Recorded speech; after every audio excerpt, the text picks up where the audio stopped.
Namaste. I would like to thank iCongo for giving me the Karamveer Puraskar, not only because I am honored by getting an award from fellow NGOs who understand the difficulties of working against corruption, of working against inequality and working for social justice, but also because this makes the issue of sex trafficking and prostitution much more visible in our country. Today, the Central Bureau of Investigation says that there are 3 million prostituted women and girls entrapped in different brothels all over the country.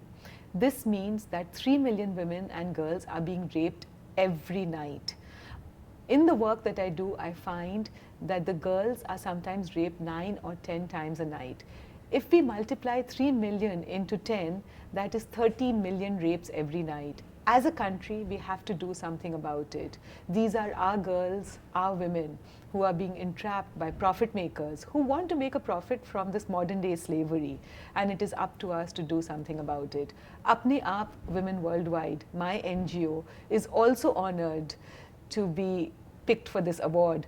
I today represent not just Ruchira Gupta, but the women who are the victims and survivors of prostitution, who are members of Apne Aap Women Worldwide. It is because of their courage today that we are able to make a difference against the traffickers, against the pimps, the clients, the customers, the brothel managers, the transporters, recruiters, who are constantly trying to prey upon these girls who are poor, who are low caste, go into their villages, seduce, trick, force their parents into letting their daughters go, placing them in the brothels of Bombay, Calcutta, Delhi, so that they can be raped repeatedly.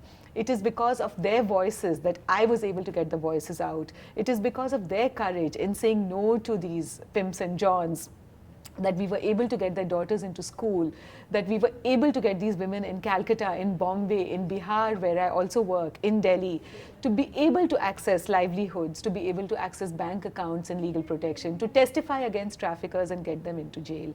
Today, Apne Aap Women Worldwide is growing. We are working inside the brothels of Bombay, inside small red light districts in Bihar, big red light districts in Calcutta, inside the border of Delhi and Haryana, where there are communities who are being criminalized by the British, called a criminal tribe, who were so marginalized that they were stuck with intergenerational prostitution, where prostitution is being passed down from mothers and daughters. Today, I appeal to all of you in this audience to help us so that no daughter has to be told by her mother that your family today wants to prostitute you, because otherwise your brother will not be able to go to school, otherwise your father will not get a meal. In our country today, we have to make choices available for women and girls so they have the right to education, so that they have the right to a safe and dignified livelihood, so that they have a right to housing, and they have the same choices as their brothers and their husbands and their fathers do. We need to make an India which is based on equality between women and girls and men and boys. We need to move forward. Otherwise, we will have an India where we will have only numb girls who are being exploited repeatedly and numb boys who are exploiting them. Is this the country we want? So on behalf of all of us who have hope, all the victims and survivors of prostitution, who are members of Apne Aap, and all the activists who are in the room today, I thank you and I received this award, the Karamveer Puraskar. And I hope I can continue this journey to change the law in India so that the perpetrators, the Johns and the victims, are treated differently. The Johns are punished and the victims are given budget allocations to start new lives. Please join us in a campaign to sign a petition to the President of India to change the law so that Johns are punished, traffickers are punished, and women and girls are protected.